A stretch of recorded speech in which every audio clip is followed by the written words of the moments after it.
I've told this story 4 times in 11 years. 4 times, that's it. And every single time, somebody asks me the same question at the end. They lean in, and they lower their voice like they're being polite about it, and they say, "But why didn't he move?" And I never have a good answer. I've had 11 years to come up with one. I've turned it over in my head on night buses and in dentist waiting rooms and at 3 in the morning when the heating clicks on.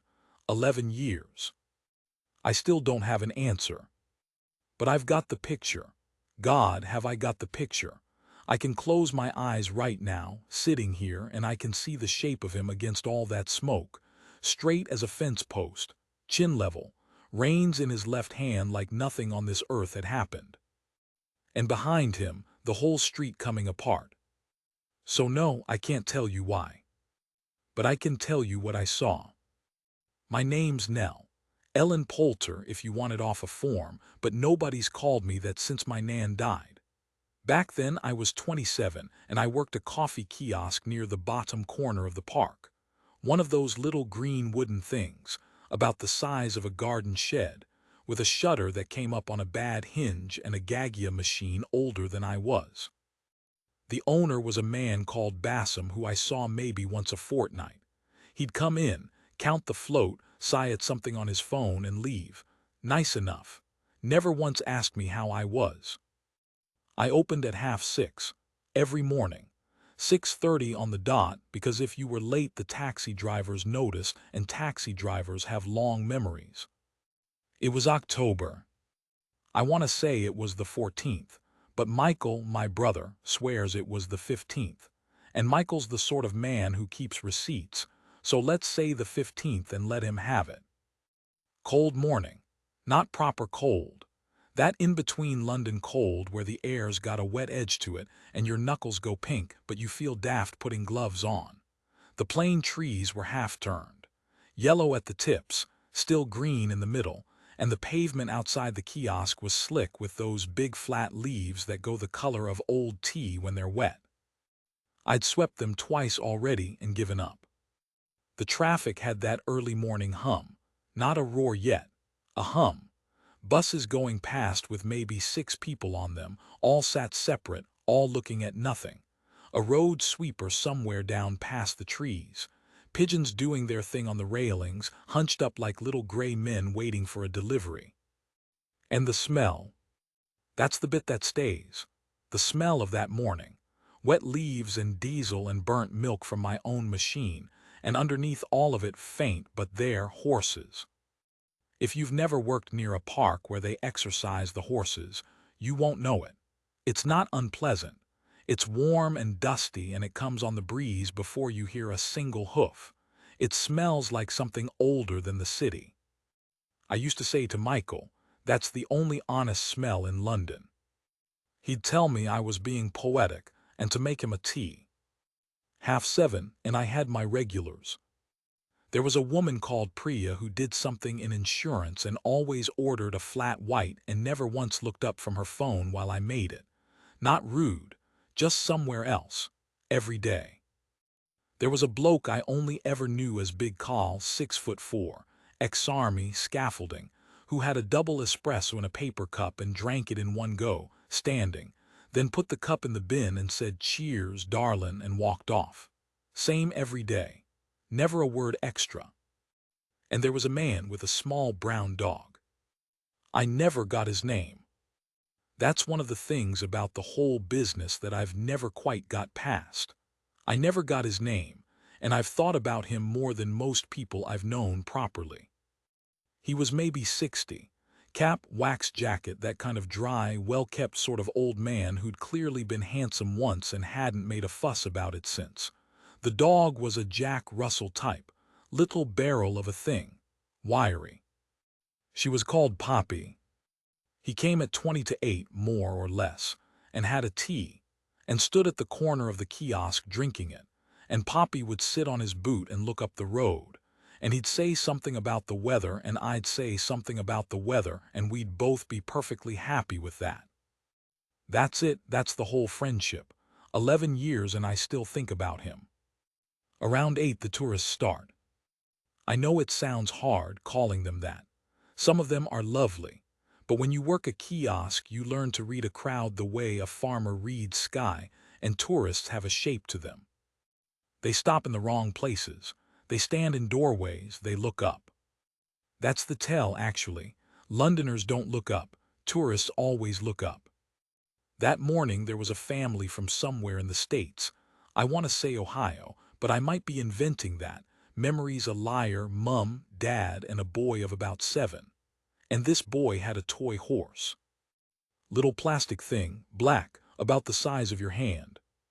He'd been dragging it along the top of the railings, making it gallop, and his mum kept saying Zachary, hands, and he kept not hearing her, and every time she said it, he did it once more just to see. He was a good kid. You could tell. That specific kind of good kid who's absolutely going to be a nightmare at 12. He came up to the kiosk and put his chin on the counter, actually put his chin on it, on my counter where I make food, and said, "Are there horses?" And I said, "There might be." And he said, "Real ones." And I said, "The realest." He went back to his mum with a hot chocolate and a face like Christmas. That was 8:15. I want you to hold on to that. 8:15. A boy with a plastic horse, and his mum saying Zachary, hands. Now, I need to explain something about the guards, because people get it wrong, and the getting it wrong is why nobody understood what happened. There's a version of the Royal Guard people carry around in their heads. It's a bloke in a red tunic and a bearskin who doesn't blink while a bunch of teenagers pull faces at him. It's a photo opportunity. It's a fridge magnet. That's not what they are. I didn't know that then, not really. I'd have told you the same as anyone. Decorative, nice for the tourists. Then I watched one for 2 years. Because there was a post, a sentry position, right at a gate on the far side of the road from my kiosk. About 60 feet away, give or take. And there'd be a mounted man there most mornings during certain seasons, sat on his horse, absolutely still, for 2 hours at a stretch. 2 hours? You try it. Sit on a chair for 2 hours without scratching your nose. And people did things to them. That's the part that used to make my blood go. Tourists would climb on the plinth. Girls would drape themselves on the horse for a photo. Blokes on stag doos would shout right in the animal's ear. I saw this, somebody once flicked a lit cigarette end at a horse's flank. And the man on top of it didn't move. I used to think that was strange. I used to think, mate, just say something, just once, just tell them to clear off. Took me 2 years to understand it wasn't strangeness. It was a promise. He'd made a promise about where he'd be and what he'd do, and he wasn't going to break it because somebody was annoying. That's all discipline is when you strip the shine off it. A promise you keep when it's inconvenient. I know that now. I didn't know it at 8:15 on a Tuesday in October. His name was Sam Odell. I found that out later, obviously. At the time, he was just the young one. There were maybe 5 or 6 of them who rotated through that post, and I got to know them the way you know a bus route, not by name, by shape. There was the big lad with the neck. There was the one who I'm fairly sure had a squint. There was the older one with gray at the temples who looked like he'd rather be anywhere else and probably had been. And there was the young one. 22. He looked younger. He had one of those faces that hasn't finished, you know the ones, all cheekbone and no jaw yet, and he sat that horse like he'd been welded to it. His horse was gray. Big gray mare, a bit dappled through the shoulder, and she had a habit of flicking one ear back and forth, like she was listening to 2 conversations at once. I called her Cloud in my head because I'm a sentimental idiot. Her name was Bellringer. They came up the road at about 8:25. Not fast. That's the thing about horses in a city, the sound arrives before they do. You hear the shoes on the tarmac, that hollow double tap, and something in you turns your head before your brain's caught up. 2 of them that morning. Odell on Bellringer, and another man I didn't recognize on a bay. They came past the kiosk close enough that I could see the wet on the horses' necks, and Big Call, who was standing there with his espresso, hadn't drunk it yet, turned right round and watched them the whole way. I remember thinking that was odd. Call never turned round for anything. The other man peeled off. Odell went to the post at the gate and turned Bellringer and settled her, and then he just stopped. That's what it looks like. It looks like a man switching off. But he isn't. That's what nobody gets. He isn't off. He's the most on thing on that street. He's just decided to be still about it. Behind me the machine hissed. Priya took her flat white without looking up. The boy Zachary was showing his plastic horse to a real one from about 40 feet away, holding it up in the air, and his dad was filming it, and his mum said Zachary in that voice. 8:25. Poppy started at about 20 to 9. The dog, the little brown one. She wouldn't sit. She was normally a rock, that dog. She'd sit on the old man's boot and stare up the road with an expression of enormous personal disappointment, and she'd do it for as long as the tea lasted. That morning she wouldn't settle. She kept getting up, turning, sitting, getting up again, and she got herself pointed down towards where the road bends past the trees and her whole front end had gone stiff. Not barking, that's important. She wasn't barking. She was doing that thing where a dog goes quiet in a way that's louder than barking. The old man said, "Oi, pack it in." She didn't look at him. He gave the lead a little tug and she came back a step and then went straight out again to the end of it, and he laughed, a bit embarrassed, the way you do when your dog's being strange in public, and he said to me, "Foxes." And I said, "Probably foxes." And I remember, this is the honest truth, I remember looking down the road, in the direction her nose was pointing, and seeing absolutely nothing that mattered. Traffic, trees, a white van parked half up on the curb about 100 yards down, on a stretch where you're not supposed to park. Hazards on. That's all. A white van with its hazards on a road where about 600 vans park illegally every single day. I looked at it for perhaps a second and a half, maybe two. Then I went back to wiping the counter. I've had 11 years to think about that second and a half. I've built whole nights around it. Because here's the thing I did notice. I want to be honest with you about that. I noticed the van. Something in the back of my head went, huh. Not alarm. Nothing so dramatic. Just that small itch you get, the one that costs you nothing to ignore. And I ignored it. Everyone ignored it. Big Call was there, ex-army, and he ignored it. The old man ignored it. 200 people walked past that van that morning, and every single one of them had a brain and a life and a mother, and every single one of them ignored it, because the alternative is you spend your whole life frightened of parked vehicles. So I'm not going to sit here and say I should have known. But I noticed. And there's a difference between not knowing and not looking, and I've never been entirely sure which side of that line I was standing on. The next thing was the man in the green fleece. Now, I have to be careful here because I've read what came out afterwards and I've talked to people, and it's very easy to sew a memory together out of things you found out later. Memory does that. It's a tidy little liar, memory. It fills gaps. But I'm fairly confident about the fleece. Dark green, older bloke or not old, hard to say. Hood not up, walking away from the direction of the van on the far pavement and walking at a pace that didn't match anybody else on that road. That's what I clocked, not his face. His speed. Because London has a speed. You don't notice it until somebody breaks it. Everyone on a pavement at 8:30 in the morning is moving at roughly the tempo of everyone else, and if a man is walking faster than the morning, some ancient part of your skull sits up. He went past the kiosk, he didn't look at me, he didn't look at anything. And Poppy went absolutely rigid. The old man said, "Poppy," sharp that time. And the dog turned her head and looked at him. And then she looked back down the road.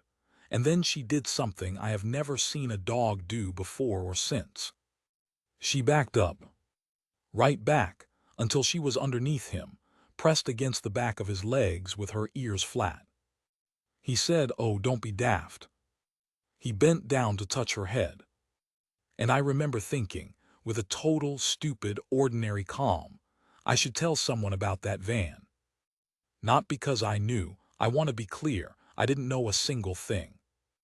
I just thought I should tell someone. And then I thought, tell them what? That a dog is sad.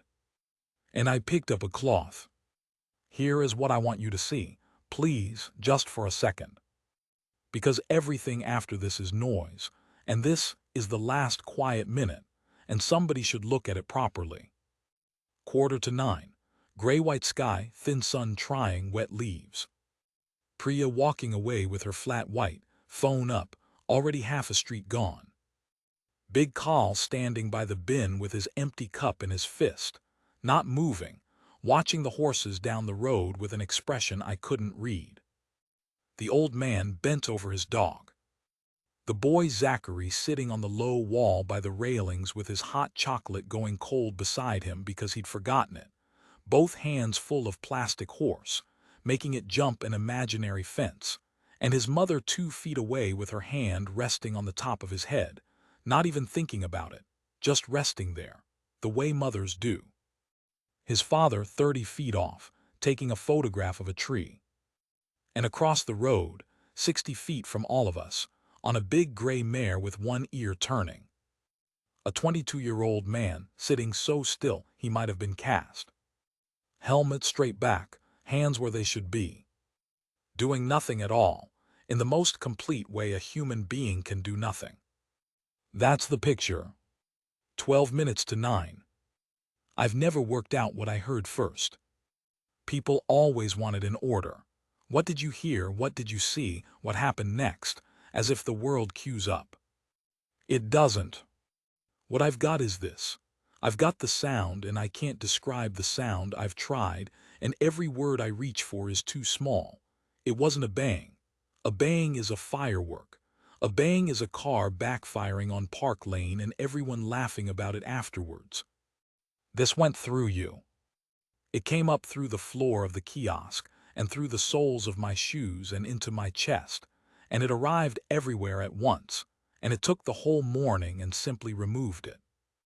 And there was a moment after, a second, maybe less, where there was no sound at all. None. The birds went up off the railings. All of them at once, the whole line, like somebody had pulled a sheet off a bed. And the air was full of leaves, thousands of them torn up and hanging. And then the glass came down. I was on my knees. I don't remember choosing that.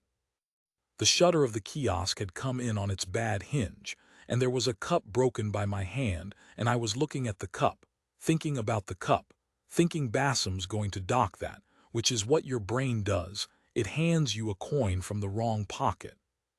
Then the noise started. Car alarms, dozens, and they'd all gone off in different keys, which is a horrible thing that. Then someone screaming, one long note, from somewhere behind the trees. Then a woman shouting one word over and over, and the word was a name. Smoke came up the road like weather. Not black. That surprised me later. It was gray-brown, and it moved slowly, and it had things in it, and it rolled towards us and swallowed the plain trees one by one, and the trees just went 1, 2, 3, gone, and I watched them go, and I did not move an inch. Big Carl was already running towards it. He dropped the cup and he was going, and his arms were out, and he was roaring at people to get back, get back. The old man was down, on his side, and Poppy was standing over his face, and she wasn't barking either, she was just standing over his face. Zachary's mother had thrown herself flat on top of him, both of them on the pavement, her body over his body, her hands over his ears, and the plastic horse a foot away where it had rolled. His father was still standing. Just standing with the phone in his hand, filming a tree that wasn't there anymore. And then the road came apart properly. Because it wasn't the noise that did it. That's what nobody tells you. It was the people. There were 400 human beings on that stretch of street, and they all decided to run at the same moment, and they didn't agree on a direction. Half went one way, half went the other. They met in the middle. I have never seen anything like it, and I hope to God I never do again. Grown men going over. A woman losing a shoe and stopping to look for it in that, with people coming at her from both sides. A pushchair going sideways. Somebody's shopping split open and a jar rolling out into the road. And a bus mounting the curb to avoid something and stopping half across the pavement with all its doors open and nobody driving it. And through all of it, a sound I'd never heard a crowd make, not screaming. Lowing. Like cattle. I got half up. The kiosk had a gap at the side where the flap lifts and I was going through it, and I honestly could not tell you where I thought I was going. And I looked across the road. The bay horse was gone. I mean gone. The second man, the one I didn't know, had come off him or was coming off him. I saw a shape and a shine, and the animal was already 40 yards down the road with the reins swinging, going flat out through the smoke, and I never saw either of them again that day. Nobody would blame that horse. Not one person alive would blame that horse. Bellringer had gone up. Straight up. Both front feet clean off the ground, half turned, head thrown, and I saw the whites all the way round her eyes, and she came down and went up again, and I thought, I remember this exactly, I thought, that boy's dead. And she came down and she twisted and her hindquarters swung, and she was over the curb and her shoes were skidding on the wet leaves and she was going. She was gone. She was 1,000 pounds of terrified animal on a stone street. And she stopped. She stopped. Because there was a hand on her neck.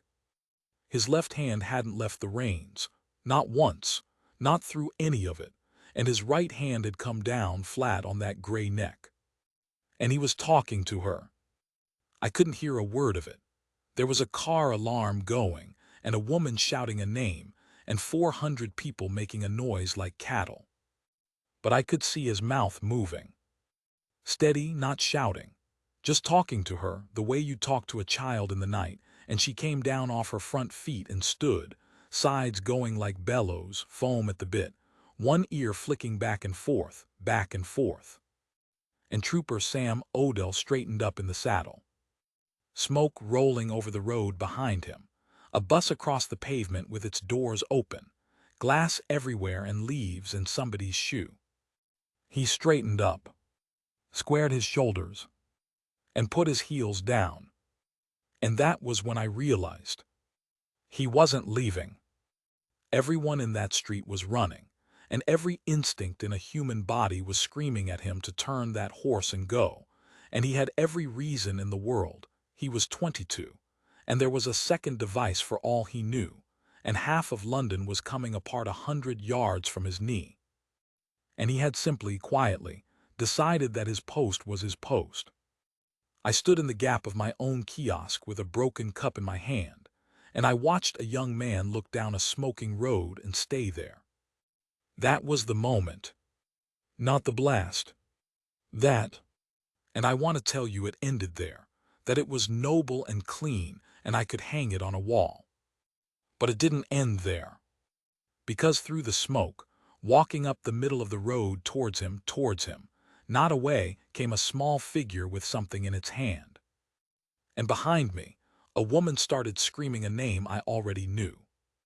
Zachary, the boy had got out from under his mother. That's what happened. That's the whole of it, and it took maybe 4 seconds, and I've spent 11 years trying to make those 4 seconds bigger than they were, and they won't get bigger. They were 4 seconds. She'd thrown herself on top of him. You don't think when you do that. Some part of a mother that's older than language just puts her body between her child and the world. But a boy of 7 doesn't understand that he's being saved. He understands that he's being held down. And somewhere in all that noise, the alarms, the running, The woman shouting a name that wasn't his. Zachary had wriggled, got an arm free, got a knee under him, and gone after the horse. I want to be fair to him, he was 7. He'd sat on a wall that morning making a plastic horse jump an imaginary fence. He'd asked me, chin on my counter, are there real ones? And now the world had ended, and the only thing in it he recognized was standing across the road, and it was gray, and it was real. So he ran to it. He went out into that road with his coat half off one shoulder and his mouth open, and the little black horse still gripped in his fist, and he ran straight into the smoke, and he was so small that I lost him twice before he was 30 feet out. His mother came up off the pavement like something breaking. I've never heard a sound like the one she made. It wasn't a scream. Screaming has shape. This didn't.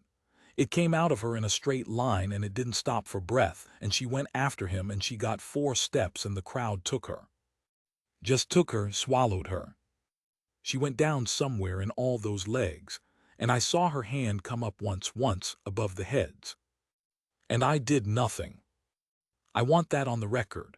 I'm not going to sand it off.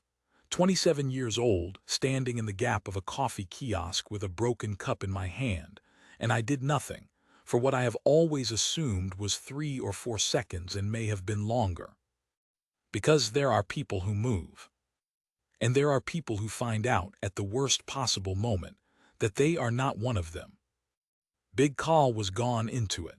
He'd been going since the first second, into the smoke, roaring. Somewhere down there past the trees, a man was pulling people off a pavement, and it was probably him. The old man was on the ground with his dog standing over his face. The boy's father was still holding his phone up. And a lorry, a proper one, big flatbed, coming from the south end where they'd have heard the bang but seen nothing, had come round that bend at whatever speed you'd come round it at 7:30 in the morning. I saw the driver's face. That's another thing I've got and can't put down. I saw him see the road.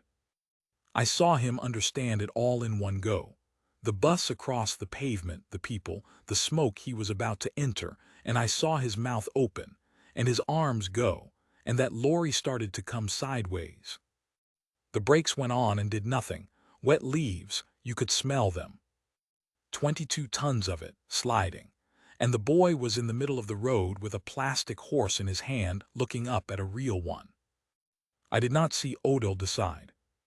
I've thought about that a lot, actually, because everyone since has told me what he must have been thinking, and half of them weren't there and the other half are lying.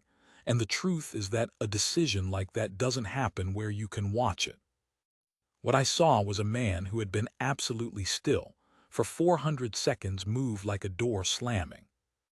Bellringer came off the curb. She didn't want to. Every muscle in her didn't want to. She'd already tried to run twice, and she was blowing, and her eyes were rolling white.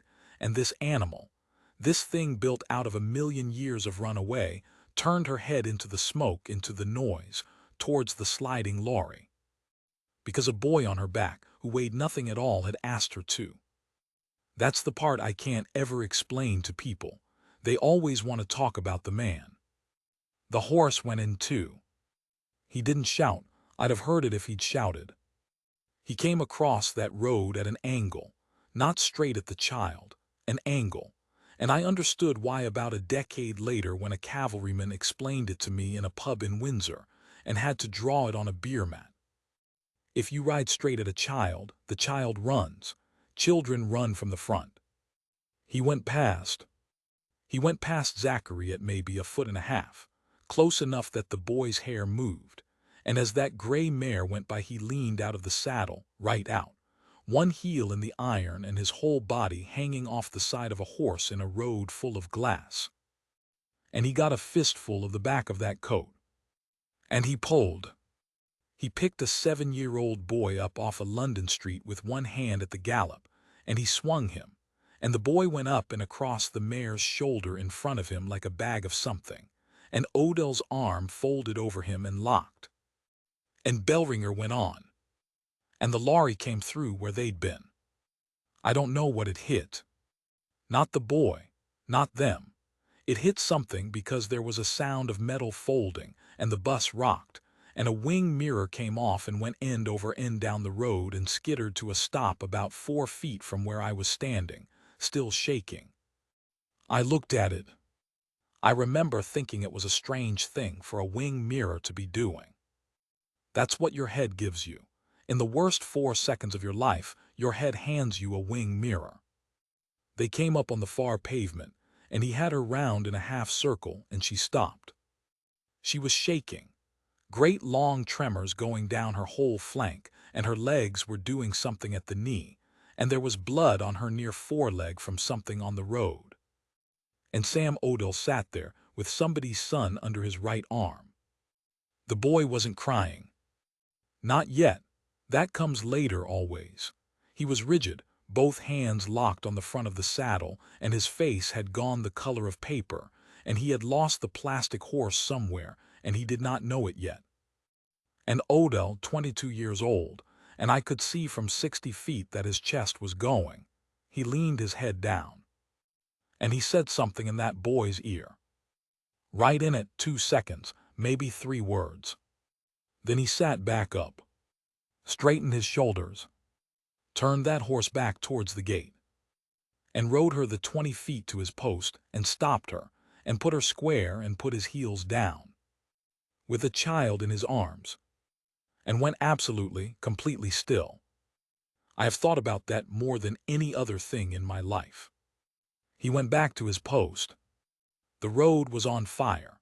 There was a lorry across it and a bus on the pavement, and 400 people running in 2 directions, and somewhere down past the plane trees, there were people who were not going to see the afternoon. And a young man carried a stranger's child back to a painted line on a stone and stood on it. Because that was the promise. Because if he had put that boy down and gone to help, he would have been a good man, and everyone would have said so, and I would be telling you a completely different story that nobody would remember. Instead, he stood there. He stood there, and he was the only still thing on that entire street, and I watched it happen. I've never been able to make people understand this. I watched the crowd find him. It started with one woman. She was running, coat open, no bag, no shoes. I don't know where her shoes went, and she was running the way people run when they've stopped choosing where, and she came out of the smoke and she saw a horse, and a man on it sitting straight, not moving. And she stopped. She stopped in the middle of that road, and she stood about 10 feet from him with her chest heaving. Then 2 more. Then a family. Then an old bloke helping another old bloke. Then a girl in a work lanyard with blood coming from somewhere in her hair, and a bus driver, and somebody's grandmother, and more, and they came out of the smoke and they saw him and they stopped running. Do you understand what I'm telling you? They didn't gather round him for help. He couldn't help them. He had one arm free and a horse that could barely stand. They gathered round him because he wasn't running. Because when the whole world's coming apart and you see one man who has decided that his little bit of it is not going to come apart, some old animal thing in you says, there, stand there. 40 people. I counted them later in a photograph. 41 if you count the boy. 40 people standing in a rough ring in a road full of glass around a gray horse, and a man who did not move and did not speak. And it held. The mother came out of the crowd. She'd been trampled. She had a mark down the side of her face already going purple, and she'd lost a sleeve of her coat. And she came out of the smoke on her hands and knees and got up, and she was making that noise again, that straight line noise. And she saw the horse, and she saw the small shape on the front of the saddle, and her legs went. She just went down. Right there in the road. And Odell looked down at her. And he moved his right arm and he lowered that boy, carefully, feet first, the way you'd hand down something breakable, and Zachary went down the side of a horse into his mother's arms, and she got hold of him, and she folded round him, and she stayed on her knees in a road full of broken glass. And she looked up. And she said, I heard this, I was close by then. I'd come out of the kiosk somewhere in all of it, and I don't remember doing it. She said, "Thank you." And Trooper Sam Odell did not answer her. He put his right hand back where it belonged. And he looked straight ahead over the top of her head at nothing at all, and his jaw was going, and there was a wet line coming down the side of his face from under that helmet, and he did not move a muscle. He was 22. They came about 6 minutes later, police first, then everything. And what happened then is what always happens, which is that the extraordinary gets tidied away by people in high-visibility jackets who are extremely good at their jobs. Tape went up. Somebody put a foil blanket on the mother. A paramedic tried to get to Odell and he wouldn't dismount. I saw them arguing. Or rather, I saw a paramedic talking and a man on a horse looking straight ahead. And eventually an officer came, an older man with gray in his mustache, and he stood at that mare's shoulder and said something, and Odell looked down at him. And then he came off the horse. His legs didn't hold, not properly. He got about 2 steps and had to put a hand on Bellringer's neck, and she turned her big head round and put her nose against his chest and left it there. And that's the photograph. You've probably seen it. Everyone's seen it. It went round the world within about 11 hours, and it's been on the front of things ever since. A young man in a smoke-ruined uniform standing in a wrecked street with his forehead against a gray horse's nose. What nobody knows is that he was saying sorry. I was 8 feet away. I heard him. He was saying sorry, sorry, sorry, I'm sorry. I'm so sorry over and over into that mare's face, because he'd made her go into it, because he'd asked her to do the one thing she was built never to do, and she'd done it, and there was blood on her leg. He was apologizing to the horse. Nobody's ever printed that. The old man died on the 14th of November. Not from the blast. I want to be careful about that because his daughter was very clear with me, and I've always tried to honor it. He'd gone down because he'd gone down a heart that had been quietly running out of road for about 6 years, and a noise that finished the argument. Poppy stood over his face for 11 minutes. Wouldn't let anyone near. Not the paramedics, not the police.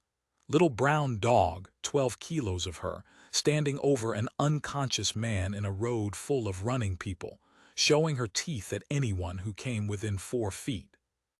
They got him out in the end. He had 5 weeks. I went to see him twice in the hospital and he called me, the coffee girl, and I've never in my life been so happy to be called something. The second time, he was very tired and mostly not there, and he said, out of nowhere in a completely clear voice, "She knew, 20 minutes before she knew." And I said, "Yes." Because what else do you say? His daughter has Poppy. She sent me a photograph a few Christmases back. Gray round the muzzle, sitting on a sofa in Kent, looking up at the camera with enormous personal disappointment. Big Carl went into the smoke and pulled 4 people off that pavement. He'd have been in the papers if he'd let them. They found him afterwards sitting on a curb with his hands hanging between his knees, and a reporter asked him what had gone through his mind, and he said, "Nothing," and got up and went to work. Scaffolding that same afternoon, he went to work. I asked him about it once, years later, and he looked at me for a long time and said, "Nell, if I'd sat down, I wouldn't have got up." That's all I ever got out of him. He still has an espresso, different kiosk now, different girl, still says cheers, darlin', and puts the cup in the bin. 11 people died. I'm not going to make a moment out of it. They were people. They had mornings that were exactly like my morning, and they were doing exactly what I was doing, which was nothing much, and then they weren't. Some of them I'd served coffee to. I know that because of the faces in the paper. I closed the kiosk for 8 days, and when I opened it, Bassem came and counted the float and sighed at something on his phone. He never asked me how I was. I don't hold it against him. I don't think he knew how. Sam Odell went back on duty 9 days later. Same post, same gate, same painted line on the same stone. I found out because I was there at 6:30 sweeping wet leaves, and I heard that hollow double tap coming up the road, and something in me turned my head before my brain had caught up. And there he was. Different horse. Bellringer was 2 months off with that leg, and she came back, and she served another 6 years and then went to a field in Wiltshire where she died at 24 with somebody's hand on her neck. Different horse, same man. He came past the kiosk close enough that I could see the wet on the animal's neck, and I stood there with a broom in my hand, and I did the stupidest thing I have ever done in my life. I said "morning" out loud to a soldier on duty who is not permitted to answer you. And he rode past, straight-backed, eyes front, and he did not turn his head 1 degree. But his hand came off the reins. Just his fingers, about an inch, a little lift. Like you'd give someone across a car park, and it was there and it was gone, and if you'd blinked you would have called me a liar. Then he went to his post and turned that horse and stopped and put his heels down. And he was still there 2 hours later when the tourists came, and one of them shouted at his horse, and he did not move. I've never spoken to him. Not once. 11 years, 60 feet of road, and I have never spoken to that man, and I never will. I looked him up, obviously. Everyone did. There was a medal, eventually, and a photograph of him standing very straight next to people who were pleased with him, wearing an expression I recognized, the expression of a man waiting for something to be over so he can go back to work. He left the army 4 years later. There was something about a farm. I hope it's true. I hope there are horses. And I want to tell you why I've told this 4 times in 11 years, and not more and not less. Because people always ask the same question, and it's the wrong question. Why didn't he move? They mean it kindly. They mean, how do you stand there? How do you sit on a horse with your hands where they belong while a boy shouts in your animal's ear and a woman drapes herself across the saddle for a photograph? How do you not turn round? How do you not just say clear off once, just once? And when it mattered, how do you carry a child back to a painted line on a stone and stand on it, while the world burns 100 yards from your knee? And I've never had an answer. But I've stopped thinking it's a mystery. Because I noticed a white van with its hazards on, and I looked at it for a second and a half and I picked up a cloth. And when the noise came, I stood in the gap of my own kiosk holding a broken cup while a woman went down under a crowd and her son ran into the smoke. And I did nothing, for 3 seconds or 4 or however many it was, and I have never once been able to get those seconds back and put something better in them. That's not cowardice. I've made my peace. It's just what most of us are. We are people who look and don't see and then find out what we're made of at exactly the moment it's too late to change the recipe. He wasn't braver than me. He just decided earlier. That's the whole secret. That's it. There's nothing else in it. Standing still for 2 hours on a Tuesday while nothing happens, that's not the pause before the story. That is the story. Every morning he sat on that horse and did nothing. He was rehearsing. Every idiot who shouted in his ear and every cigarette flicked at his horse's flank, and every hen party and every long, cold, boring, pointless hour was him practicing the one thing he'd need for 4 seconds in October. We think courage arrives. It doesn't. It's already there or it isn't. And it got there by being made slowly in 1,000 mornings when nobody was watching and nothing was at stake. I still work near the park, different kiosk, better machine. There's a young lad does the Sentry Post now, and I don't know his name and I never will. And every so often some tourist stands too close and shouts something clever, and he doesn't move. And they walk away laughing, and they say to each other, is he even real? And I want to go after them. I want to take them by the arm and stand them on that stretch of road and tell them what I saw on a wet Tuesday in October, when 400 people ran in 2 directions at once and 11 of them never came home. I want to tell them that the world only holds together because somewhere in it, right now, Somebody has decided to stand exactly where they said they would, and that it doesn't look like anything. That's the terrible, beautiful thing about it. It doesn't look like anything at all. Until the morning, it's the only thing left standing. So no, they're not statues. They're just people who made a promise before they knew what it was going to cost, and then paid it quietly on an ordinary Tuesday, with nobody watching but a coffee girl and a frightened horse.